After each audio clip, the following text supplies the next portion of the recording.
आप समझते हैं कि हमने मज़ारों पर जाकर के चादरें चढ़ा दी, बहुत बड़ा काम कर लिया।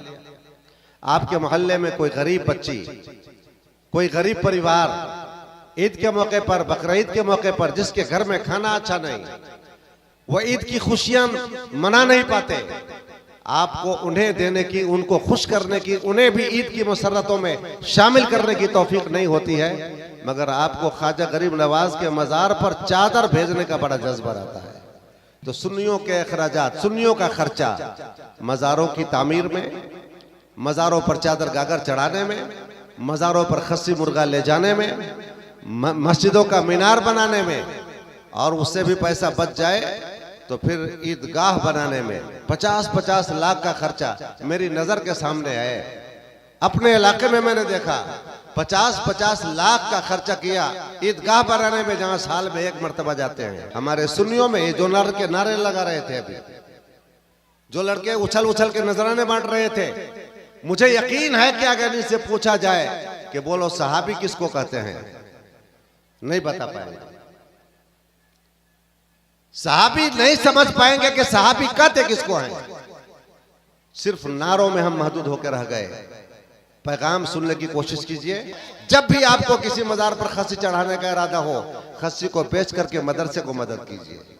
चादर चढ़ाने का इरादा हो, चादर मत चढ़ाइए किसी मज़ार पर। याद रखिए, अगर आप जिंदगी में किसी भी मज़ार पर नहीं गए लेकिन औलियाए कराम से मोहब्बत करते हैं, तो याद रखिए ये मोहब्बत ही आपको कायम आएगी। मज़ार पर कभी नहीं गए तो इसके बारे में कोई पूछ भी नहीं होगी, कोई सवाल भी नहीं होगा। हम सुन्नियों में जितनी वाही तबाही, बिदअत और खुराफात हैं, इनकी बुनियाद पर आज हम कमजोर हो रहे हैं। इन्हीं खुराफात को दिखा दिखा कर लोग वहाबियत में, देवबंदियत में शामिल हो रहे हैं। जानते हैं, जो मज़ारों पर हमारी माँ बहनें उल्टा खेलती हैं, वहां बाल नोचती हैं, बेपर्दगी करती हैं, उस मंजर को दिखा दिखा करके वहाबी हमारे सुन्नियों को अपनी जमात में ले जा रहे हैं। कहते हैं कि देखो ये तुम्हारे जमात में क्या हो रहा है। और गांव का इमाम भी बड़े शौक से चला जाता है 2 बूटी खाने की लालच में, बेहयाई का उस मंजर को देखने के लिए, खस्सी चढ़ाने के लिए। और कहती क्या है, मेरे बदन पर बाबा आए हैं। एक मज़ार और वहां खुला है नारायणपुर में, वहां तो जितनी भी जाति हैं भूत खेलने वाली भूतनियां, उस सबके बदन पर नाजिर बाबा आते हैं और साबिर बाबा आते हैं। शर्म नहीं आती है तुम्हें? यकीन कैसे कर लेते हो?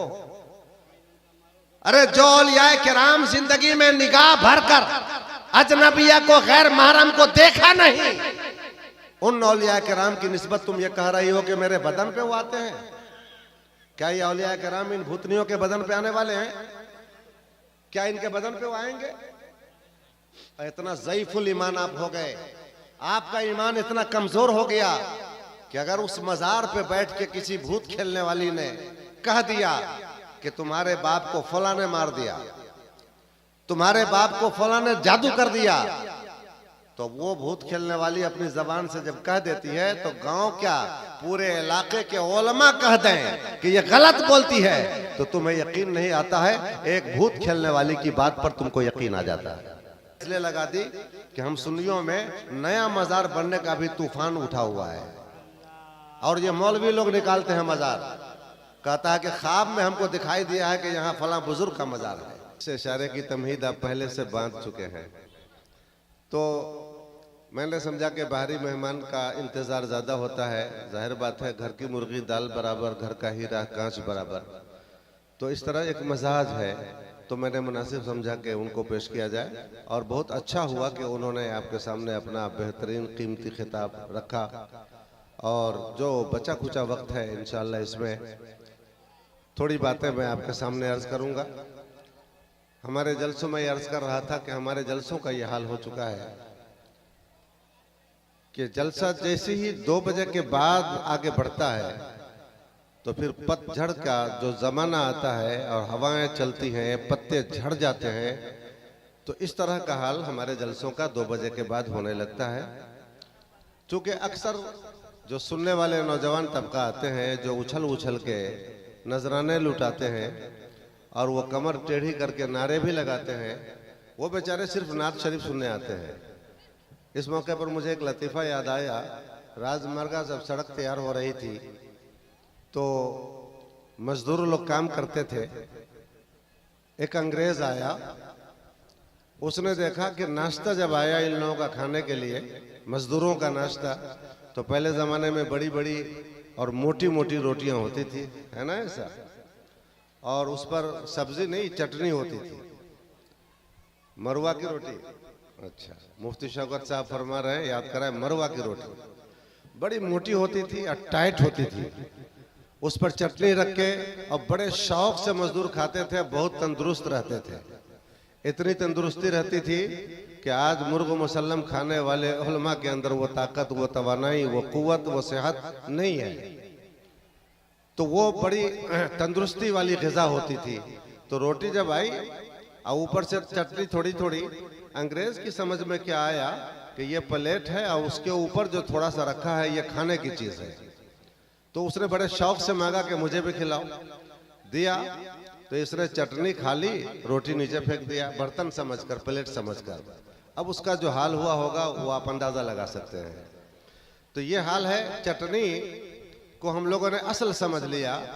नात खानी तो इसलिए कराई जाती है ताकि आदमी बयान सुनते सुनते थक जाए और जहन में एक तरह की कसाफत, थकन महसूस होने लग जाए, तो दो चार अशार गुनगुनाए जाएं ताकि लोगों की समात में फिर से नई ताजगी आ जाए। लेकिन उसी को आपने असल बना दिया, इसलिए हमारे जलसों की इफादियत खत्म हो गई और जलसों से फायदा अब कम होने लग गए। जिस गांव में पार्टी नहीं, जलसा कराइए, पार्टी रखी है। जिस गांव में इमाम से कोई मुखालफत नहीं, जलसा कराए, इमाम साहब को 2-4 दिन के बाद छुट्टी है। जिस गांव में नफरत नहीं, जलसा कराइए, नफरत पैदा हो जाएगी। हमारे यहाँ सुन्नियों के यहाँ जलसे कसरत से होते हैं। जलसों का उन्वान कभी अब अकीका के नाम पर, विलादत के मौके पर, शादी के मौके पर, उर्स के मौके पर, वैसे भी तो जलसे मुख्तलिफ अनावीन से मुनक़िद होते हैं।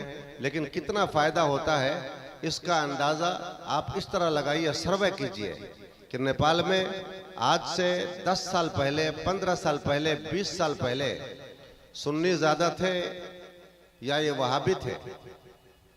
सुन्नी ज़्यादा थे या देवबंदी थे? अगर आप सर्वे करेंगे तो सारा नेपाल आपको सुन्नी था।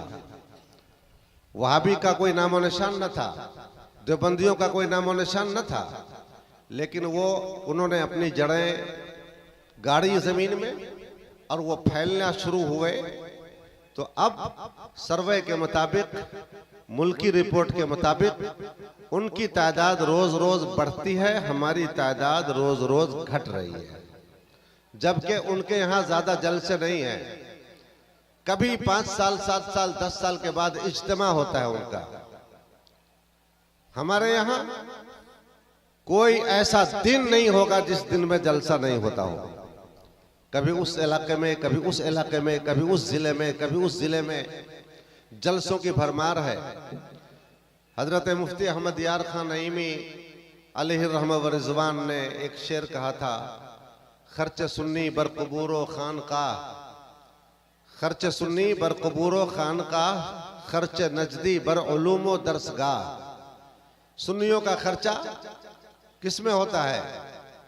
सुन्नियों का खर्चा कब्रों को सजाने में, मज़ारों को सजाने में, उन पर चादरें चढ़ाने में, ऊंची ऊंची इमारतें बनाने में, 50 लाख का मज़ार बनाने में, और उससे ज़्यादा बच जाए तो मस्जिद का मीनार बनाने में। 3 धूर की मस्जिद होती है, 2 धूर में मीनार बनाता है। 5 मंजिला, 6 मंजिला, 50 फीट का, 60 फीट का, 70 फीट का ये मीनार बनाएंगे, मज़ार बनाएंगे, खानकाह को चमकाएंगे। इसी तरीके से मज़ारों पर चादरों की रेल पेल करेंगे। मैं कई बार इस बात को बोल चुका हूँ। बाज़ लोगों को ये लगता होगा कि जब भी तकरीर करते हैं तो खाली मज़ार और ये चादर और ये गागर और खस्सी और मुर्गा लेके बैठ जाते हैं। भाई काहे नहीं, बीमारी जब तक आपकी दूर नहीं होगी तो डॉक्टर उसी बीमारी की दवा तो देगा, उसी बीमारी का इलाज तो बताएगा। आप बीमारी दूर नहीं करते, दवा बदलती नहीं है। आप समझते हैं कि हमने मज़ारों पर जाकर के चादरें चढ़ा दी, बहुत बड़ा काम कर लिया। आपके मोहल्ले में कोई गरीब बच्ची, कोई गरीब परिवार ईद के मौके पर, बकरीद के मौके पर, जिसके घर में खाना अच्छा नहीं, वो ईद की खुशियां मना नहीं पाते। आपको उन्हें देने की, उनको खुश करने की, उन्हें भी ईद की मसरतों में शामिल करने की तौफीक नहीं होती है, मगर आपको ख्वाजा गरीब नवाज के मज़ार पर चादर भेजने का बड़ा जज्बा रहता है। जब काफिला जाएगा मज़ार ख्वाजा के लिए, बसों में औरतें मर्द सब भर के, या औरतें जो जाती हैं समझती हैं कि हम हज करने जा रहे हैं, खूब ज्यादा जोर शोर से उसका अभियान चलाया जाता है। आप नहीं जा पाते हैं तो कम से कम क्या करते हैं कि किसी जाने वाले के हाथ 1000 ले जाओ, मेरे नाम की चादर चढ़ा देना ख्वाजा गरीब नवाज के मज़ार पर, और इसको बहुत ज्यादा अहमियत दे के आप भेजते हैं। उलमाए किराम का जिम्मेदार स्टेज है, और खुसूसियत के साथ मेरे उस्ताद गिरामी उस्ताजुल उलमा फ़ख्र नेपाल हजरत अल्लामा मुफ्ती मोहम्मद इसराइल साहब किबला रज़वी, इनकी मौजूदगी है। आप इनसे दरियाफ्त कर सकते हैं कि मज़ारों के बारे में सरकार आला हजरत ने क्या तंबीह फरमाई है और क्या हिदायत फरमाई है। एक चादर मज़ार पर डाली जाए ताकि पता चल जाए कि ये अल्लाह वाले की कब्र है, और कब्रों से मुमताज करने के लिए कि जिस तरह और दीगर कब्रें हैं वैसी ये कब्र नहीं है। आप बताइए, कुरान पाक पर गिलाफ डालते हैं, बुखारी शरीफ पे गिलाफ चढ़ाते हैं। आप लोग भी थोड़ा हाँ हूँ बोलिए। बुखारी शरीफ पे गिलाफ चढ़ाते हैं, जुज़बदान बुखारी शरीफ पे लगाते हैं, मिशकात शरीफ पे, मुस्लिम शरीफ पे, हदीस की किसी भी किताब पे गिलाफ नहीं चढ़ाते हैं। सिर्फ चढ़ाते हैं तो कुरान पाक पे चढ़ाते हैं, ताकि पता चल जाए कि यह किताब और किताबों की तरह नहीं, तो कब्रों पे, औलिया किराम की कब्रों पे चादर डाली जाती है, यह बताने के लिए ताकि पता चल जाए कि ये कब्र और कब्र वालों की तरह नहीं, और कब्र की तरह नहीं, ये अल्लाह के मखसूस बंदे की कब्र है, महबूबीन खुदा की कब्र है, महबूब खुदा के बरगुज़ीदा बंदे की कब्र है, अल्लाह के वली की कब्र है। तो कब्रों में इम्तियाज और फर्क जाहिर करने के लिए आप चादर डालते हैं। जिस तरह कुरान पर दीगर किताबों से फर्क करने के लिए जुज़्वदान चढ़ाते हैं। तो आप बताइए, किसी भी गांव की मस्जिद में कुरान रखा है तो किसी भी कुरान पर आपने डबल जुज़्वदान देखा है? डबल जुज़्वदान देखे हैं? कितना जुज़्वदान चढ़ाते हैं कुरान शरीफ पे? एक चढ़ाते हैं ना, एक ही चढ़ाते हैं ना। तो जब फर्क करने के लिए एक जुज़्वदान काफी है, 2 जुज़्वदान आप नहीं डालते, तो और दीगर कब्रों से फर्क करने के लिए अल्लाह वाले की कब्र को क्या एक चादर काफी नहीं है कि आप हजारों चादरें डालते हैं? हजारों चादरें डाल करके बड़े खुश भी रहते हैं, और आप समझते हैं कि मैंने बहुत बड़ी सआदत हासिल कर ली। तो सुन्नियों के अखराजात, सुन्नियों का खर्चा मज़ारों की तामीर में, मज़ारों पर चादर गागर चढ़ाने में, मज़ारों पर खस्सी मुर्गा ले जाने में, मस्जिदों का मीनार बनाने में, और उससे भी पैसा बच जाए तो फिर ईदगाह बनाने में 50-50 लाख का खर्चा मेरी नज़र के सामने है। अपने इलाके में मैंने देखा 50-50 लाख का खर्चा किया ईदगाह बनाने में, जहां साल में एक मर्तबा जाते हैं। क्या हो गया हमारी कौम को? क्या हो गया है हमारी कौम की अकल को? इनकी अकल क्यों काम नहीं करती है कि हमें कहां खर्चा करना चाहिए और कहां नहीं खर्चा करना चाहिए। मैं आपको एक तल्ख हकीकत आपके सामने रखूं, ये कड़वा घोट भी आपको पीना पड़ेगा, और ये कड़वा सच आपको सुनना पड़ेगा कि बेशक नेपाल में अहले सुन्नत आज भी ज्यादा हैं, अहले सुन्नत के मदारिस भी ज्यादा हैं, लेकिन आपको वहाबियों का एक एक मदरसा ऐसा है कि जिसमें सुन्नियों के 10 मदरसे घुस जाएंगे। तालीम उनके यहाँ होगी कि हमारे यहाँ होगी? पढ़ाई लिखाई उनके यहाँ, तालीम उनके यहाँ, एजुकेशन उनके यहाँ। यही वजह है कि आज आप इनका सर्वे कीजिए तो यहाँ से लेकर कतर, दुबई, सऊदी और मिस्र और दीगर एम्बेसी तक इनकी पहुंच है, हम सुन्नियों की पहुंच नहीं है। विदेश से सारा पैसा, सारी रकम इस्लाम की तरवीज और इरशाद के नाम पर, सुन्नियत की तरवीज और इरशाद के नाम पर ये लेके आते हैं, अपना कब्जा उस पर जमाते हैं, अपनी तालीम गाहें, दर्स गाहें मजबूत कर रहे हैं और अपने बच्चों को ये मजबूत तालीम दे रहे हैं, जिसकी वजह से ये वहाबियत फैल रही है। हमारे सुन्नियों में ये जो लड़के नारे लगा रहे थे, अभी जो लड़के उछल उछल के नजराने बांट रहे थे, मुझे यकीन है कि अगर इनसे पूछा जाए कि बोलो सहाबी किसको कहते हैं, नहीं बता पाएंगे। सहाबी नहीं समझ पाएंगे कि सहाबी कहते किसको हैं। सिर्फ नारों में हम महदूद होकर रह गए। पैगाम सुनने की कोशिश कीजिए, दीनियात को और इस्लामी मालूमात को समझने की कोशिश कीजिए और तकरीरें ज्यादा सुनने की कोशिश कीजिए, और वो भी मालूमाती तकरीरें जिसमें आपको मालूमात का खजाना फराहम किया जाए। सिर्फ जोशीली तकरीरों में हम खो के रह गए, नारों में हम खो के रह गए। नारा लगाने वालों से पूछ दीजिए इसका मतलब क्या है, नारे तकबीर का क्या मतलब है, उसका मतलब वो नहीं बता पाएगा। सहाबी किसको कहते हैं हम नहीं जान पाएंगे। तो जब सहाबी किसको कहते हैं हम नहीं जान पाए, तो आप सोच लीजिए कि हमारा इस्लाम कैसा है, हम कैसे मुसलमान हैं। हमको तो इस्लाम की बुनियादी बातें भी मालूम नहीं है। अल्लाह के हबीब सल्लल्लाहु ताला अलैहि वसल्लम की जिंदगी, आपका उसवा, आपकी तर्ज जिंदगी, आपके कारनामे, आपके अकवाल अफाल किरदार, आपका कौल फेल तकरीर, आपकी अदा हमारे लिए नमूना है। लेकिन हमने कितना जाना कि सरकार की सीरत क्या है, सरकार की सीरत तैयबा को कितना हमने समझा। हमें मालूम ही नहीं है कि हुजूर की सीरत क्या थी, कुछ भी नहीं मालूम है, सिर्फ नारों में खो के रह गए। तो दोस्ताने मोहतरम, अल्लाह का फरमान है, कुल इन कुंतुम तुहिब्बुनल्लाह फत्तबिऊनी युहब्बिबकुमुल्लाह। ए लोगो, ए मेरे महबूब, आप फरमा दीजिए कि अगर तुम लोग अल्लाह से मोहब्बत करना चाहते हो तो तुम मेरी इत्तिबा करो, अल्लाह तुम्हें अपना महबूब बना लेगा। इत्तिबाए मुस्तफ़ा में महबूबियत खुदा का दर्जा आपको मिलता है। इत्तिबा करेंगे मुस्तफ़ा की, खुदा आपसे मोहब्बत करेगा। इत्तिबा करेंगे अदाए मुस्तफ़ा की, खुदा आपसे मोहब्बत करेगा।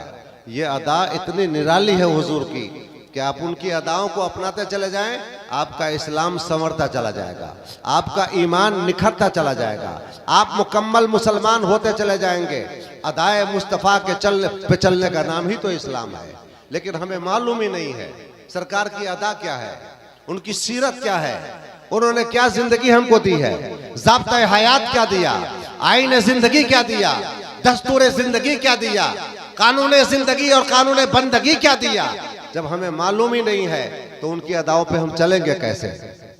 हमने जलसों को बेफायदा बना कर रख दिया, सिर्फ नारों में और जोश में और नाते सुनने में।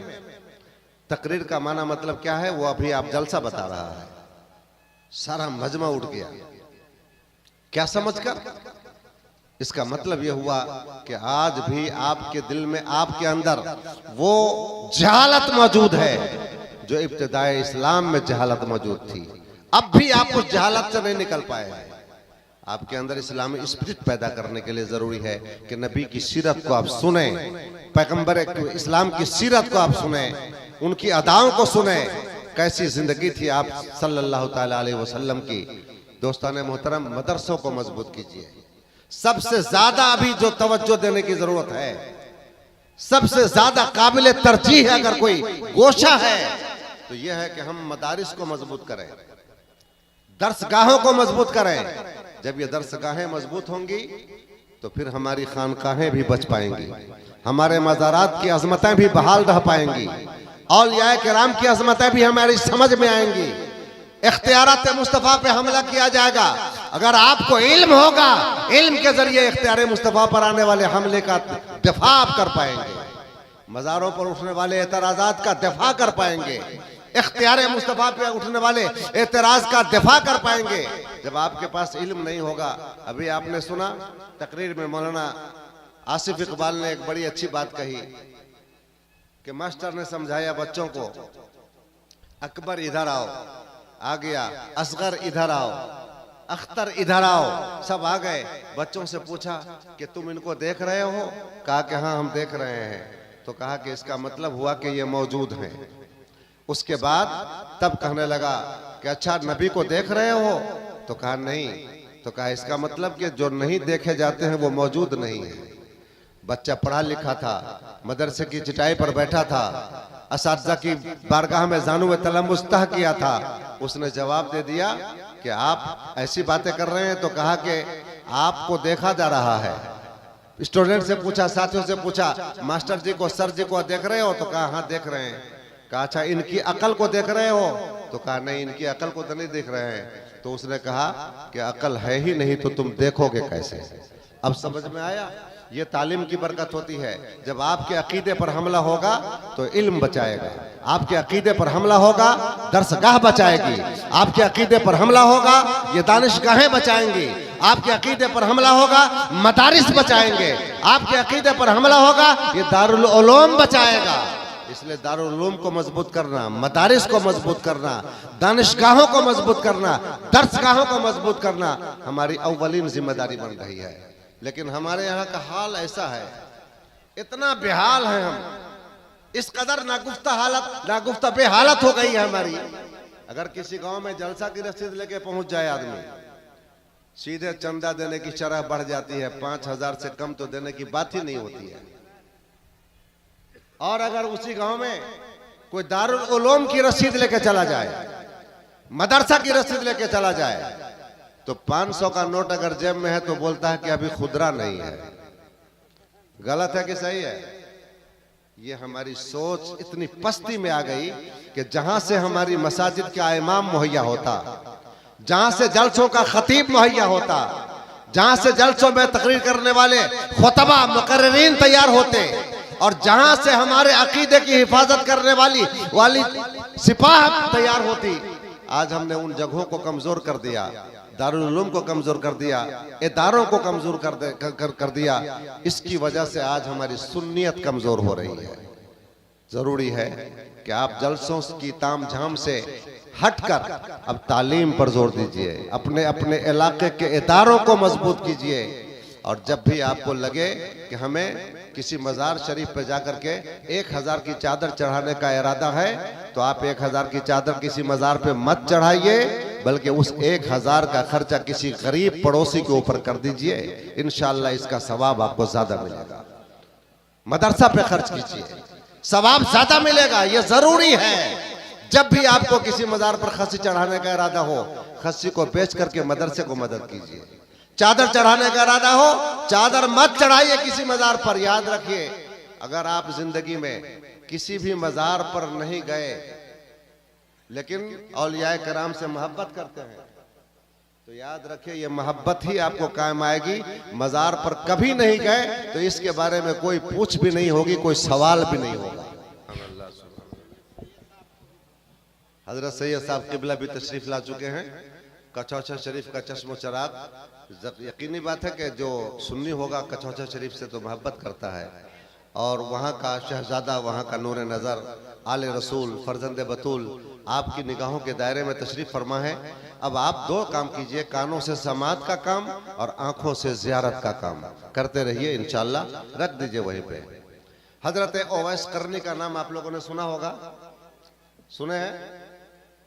ये हजरत ओवैस करनी सरकार का जमाना इनको मिला था, ध्यान में रखिएगा, सरकार का जमाना इनको मिला, लेकिन जिंदगी भर सरकार से मुलाकात करने के लिए नहीं जा सके। और मोहब्बत का यह आलम था, सरकार से मोहब्बत का यह आलम था कि मेरे आका सल्लल्लाहु ताला अलैहि वसल्लम ने दुनिया से जाने से पहले अपना जुब्बा शरीफ हजरत उमर को दिया था और फरमाया था कि करन जाना, ओवैस करनी से मुलाकात करना, उनको मेरा सलाम कहना, मेरी तरफ से जुब्बा तोहफे में पेश करना और मेरी उम्मत के लिए बख्शिश की दुआ की दरखास्त करना। गौर किया आप लोगों ने? हुजूर का सलाम आ रहा है, हुजूर की तरफ से तोहफा आ रहा है, और फिर सबसे बड़ी बात यह कि मेरी उम्मत की बख्शिश की दुआ की दरखास्त करना। उनके बारे में फरमा रहे हैं मेरे आका, जिन्होंने सरकार का जमाना पाया है मगर मुलाकात के लिए नहीं जा सके। क्यों? इसलिए कि उनकी मां जिंदा थी और वो ज़ईफा थी, वो कमजोर थी, बीमार थी। उनकी खिदमत में रहने की वजह से हजरत ओवैस करनी सरकार से मुलाकात को नहीं गए। सरकार नाराज हो गए, मां की खिदमत की वजह से नहीं गए। मेरे आका इतना ज्यादा खुश हुए कि मां की खिदमत की वजह से मिलने नहीं आया, तो ये बहुत बड़ा काम उसने किया और मेरे सरकार उससे राजी हो गए। आज ये मज़ारों पर जाने वाले लोग माँ बाप को तड़पाते हैं घर में, उनको जेब खर्चा नहीं देते। माँ बाप बीमार पड़े होते हैं, सोचता है अजमेर का टिकट कट गया है, मेरा जाना जरूरी है। अबे गधे, तुम क्या सोच रहे हो? तेरे घर में वो हस्ती मौजूद है जिसके कदम के नीचे तेरी जन्नत है। जन्नत लेने के लिए तुम दुनिया जा रहे हो मज़ारों पे, और जन्नत तेरे घर में है, तुम्हें सुझाई नहीं पड़ती। उनकी खिदमत करके जन्नत ले ले। माँ बाप की खिदमत नहीं करोगे, पकड़ है। पूरा चैप्टर आया है कुरान पाक में, कुरान अब माँ बाप के हवाले से, इज़ा बलग इंदकल किबर अहदहुमा औ किलाहुमा फला तकुल लहुमा उफ़ वला तनहरहुमा। जब तुम्हारे माँ बाप में से कोई एक या दोनों बुढ़ापे को पहुंच जाएं तो तुम उन्हें उफ न कहो, उन्हें झिड़की न दो। वकुल लहुमा कौलन करीमा, और उनसे नर्म और शाइस्ता अखलाक और अदब से मुज़य्यन गुफ्तगू करो। वक़्फ़िद लहुमा जनाह ज़ुल्ल मिनर रहमा, और उनके लिए खिदमत के बाजू बिछा दो। ये बाजू का लफ्ज आया है। अब यहां बाजू किसको कहते हैं? आप बताइए, बाजू किसको कहते हैं? किसको कहते हैं बाजू? किसको कहते हैं? इसको कहते हैं या इसको कहते हैं? कह नहीं पा रहे हैं आप लोग। पूरे को एक आदमी सही जवाब दिया, एक ही आदमी सही जवाब दिया। बाजू का लफ्ज पूरे को बोला जाता है, यहां से लेकर वहां तक। अब कुरान पाक की बलागत को देखिए कि उनके लिए खिदमत के बाजू बिछा दो। तो बाजू बिछाने का मतलब क्या हुआ कि माँ बाप जब कमजोर पड़ जाएं तो तुम्हें अगर उठाने की नौबत आएगी तो तुम्हें बाजू इस्तेमाल करना पड़ेगा। अल्लाह अकबर। अब उन्हें बाजू का लफ्ज आया। हाथ पकड़ के नहीं उठाओ, हाथ पकड़ के तो कोई किसी को उठा देता है, अरे माँ बाप को बाजुओं से उठा लो। ये कुरान पाक में की बलागत है। उनके लिए खिदमत के बाजू बिछा दो। बाज़ाब्ता तो मुकम्मल तौर पर एक तरफ तालीम आई है, पूरा एक बाब आया है माँ बाप के हवाले से। और एक जगह आया वक़ज़ा रब्बुका अल्ला ताबुदू इल्ला इय्याह व बिल वालिदैनि इहसाना। तेरे रब ने फैसला फरमा दिया है कि रब के सिवा किसी की इबादत न करो और माँ बाप के साथ हुस्न सलूक के साथ पेश आया करो। तो माँ बाप के बारे में तो इतनी ताकीदात आई हैं, तो इनकी खिदमत छोड़कर, इनके हुकूक से अपनी नजरें फेर कर इनकी खिदमत में रहने की बजाय पूरे हिंदुस्तान के मज़ारात की सैर कर रहे हो और तुम्हें शर्म नहीं आती है कि तेरे माँ बाप तेरी खिदमत के मोहताज घर में तेरा इंतजार कर रहे हैं। हजरत वैसे करनी ने माँ की खिदमत की बुनियाद पर सरकार की ज़ियारत नहीं की और तुम मज़ार की ज़ियारत करने के लिए माँ बाप की खिदमत छोड़ रहे हो। हम सुन्नियों में जितनी वाही तबाही बिदात और खुराफात हैं, इनकी बुनियाद पर आज हम कमजोर हो रहे हैं। इन्हीं खुराफात को दिखा दिखा कर लोग वहाबियत में, देवबंदियत में शामिल हो रहे हैं। जानते हैं, जो मज़ारों पर हमारी माँ बहनें उल्टा खेलती हैं, वहां बाल नोचती हैं, बेपर्दगी करती हैं, उस मंजर को दिखा दिखा करके वहाबी हमारे सुन्नियों को अपनी जमात में ले जा रहे हैं। कहते हैं कि देखो ये तुम्हारे जमात में क्या हो रहा है। और गांव का इमाम भी बड़े शौक से चला जाता है 2 बूटी खाने की लालच में, बेहयाई का उस मंजर को देखने के लिए, खस्सी चढ़ाने के लिए। और कहती क्या है, मेरे बदन पर बाबा आए हैं। एक मज़ार और वहां खुला है नारायणपुर में, वहां तो जितनी भी जाति हैं भूत खेलने वाली भूतनियां, उस सबके बदन पर नाजिर बाबा आते हैं और साबिर बाबा आते हैं। शर्म नहीं आती है तुम्हें? यकीन कैसे कर लेते हो? अरे जो औलियाए किराम जिंदगी में निगाह भरकर अजनबिया को, गैर महरम को देखा नहीं, उन औलियाए किराम की निस्बत तुम ये कह रही हो कि मेरे बदन पे वो आते हैं। क्या ये औलियाए किराम इन भूतनियों के बदन पे आने वाले हैं? क्या इनके बदन पे वो आएंगे?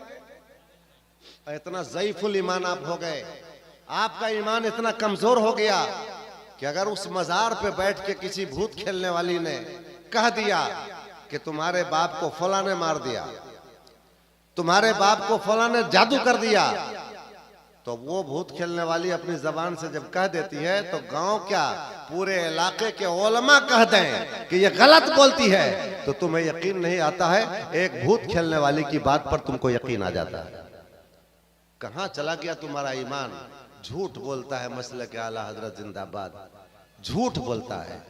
मसलक आला हजरत में ये सब चीजें नहीं है कि औरतें मजार पे जाके भूत खेले, औरतें मजार पर जाकर के अपने बाल को लहराए, बेपर्दगी का मुजाहरा करे।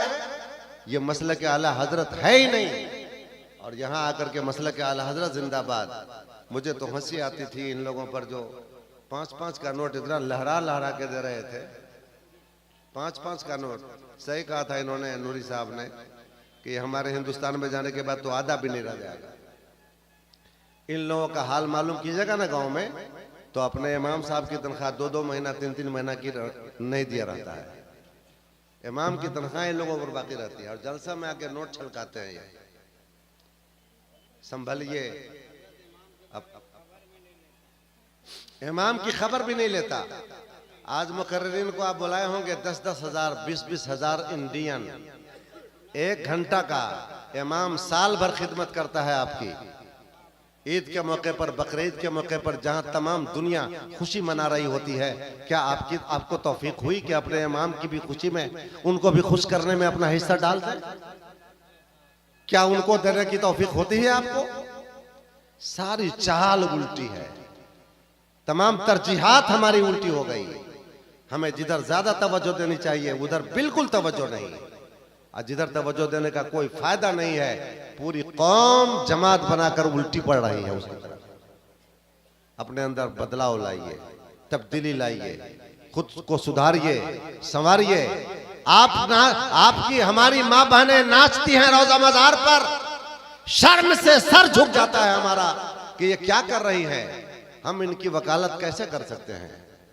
तो मेरी माँ बहनों, तुम भी गौर से सुनो, कभी भी मजार पर खस्सी चढ़ाने की मन्नत मत मानना, चादर चढ़ाने की मन्नत मत मानना। अगर मन्नत मानना हो तो रोजा रखने की मन्नत मान लेना, मन्नत ही मानना हो तो फिर नमाज नफिल पढ़ने की मन्नत मान लेना, अगर मन्नत ही मानना हो तो किसी गरीब की मदद करने की मन्नत मान लेना। ये मन्नत शरई है। अब मजार पर चादर चढ़ाने की मन्नत, चराग जलाने की मन्नत, मजार पर चांदी डालने की मन्नत, मजार पे सोना चढ़ाने की मन्नत, मजार पे खस्सी मुर्गा चढ़ाने की मन्नत, हरगिज ये मन्नत शरई नहीं है। साहिब बहरुल रायत ने इसको बातिल करार दिया है, हराम करार दिया है इसको। समझा कीजिए इस बात को। सुन्नी पूछता है कि खाली मजार से लिपटे रहो, सुन्नियत निखर जाएगी।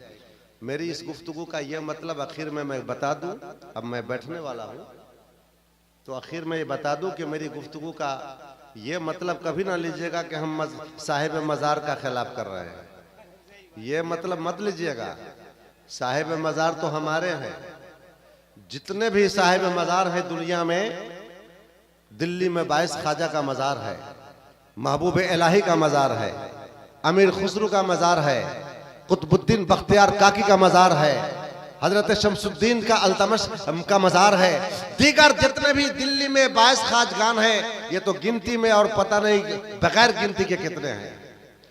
हिंदुस्तान भर में जितने भी मजारात हैं और नेपाल के चप्पे चप्पे में जितने भी पुराने मजारात हैं, वो सब के सब हमारे हैं। उनमें लेटने वाले हमारे बुजुर्ग हैं, उनका एहतराम हमारी आंखों में।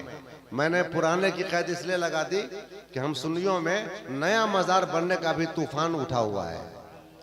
और ये मौलवी लोग निकालते हैं मजार, कहता है कि ख्वाब में हमको दिखाई दिया है कि यहाँ फला बुजुर्ग का मजार है। और ये मक्कारी करने के लिए क्यों निकालते हैं? ताकि उसका मुजाविर बन जाएगा, और जब मुजाविर बन जाएगा वो जानता है कि सुन्नी अवाम पागल है, मजार के नाम पर ये जान निछावर करने को तैयार होते हैं। तो ये सोचते हैं कि ये मजार बना देंगे, अब यहाँ नजराने आने लग जाएंगे, बैठे बैठाए बस दौलत कमाने का जरिया बन जाएगा।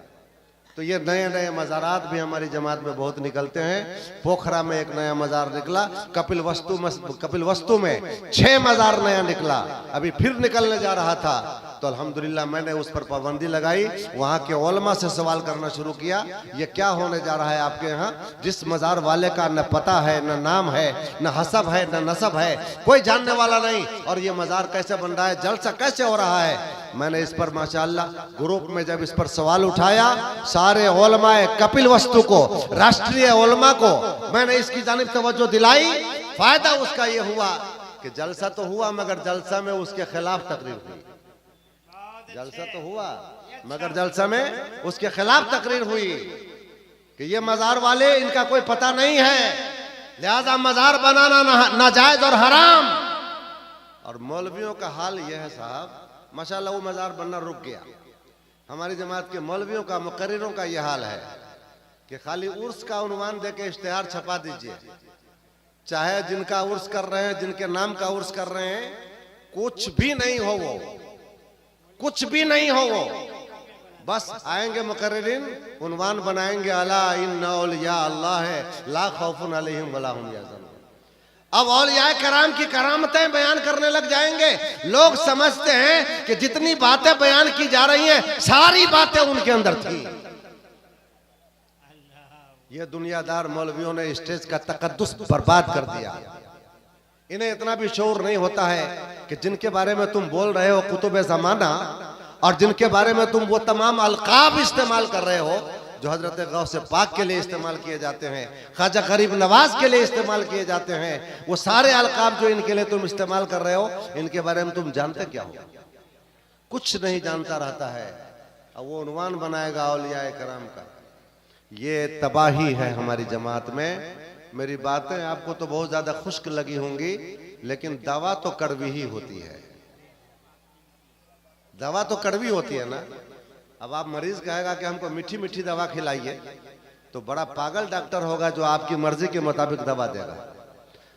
उलमा कौम के तबीब होते हैं, और कौम में जो बीमारी राइज होती है उलमा की जिम्मेदारी बनती है, उनके ऊपर जिम्मेदारी आयद होती है कि अपने कौम के अंदर फैलने वाली बीमारी का इलाज करें।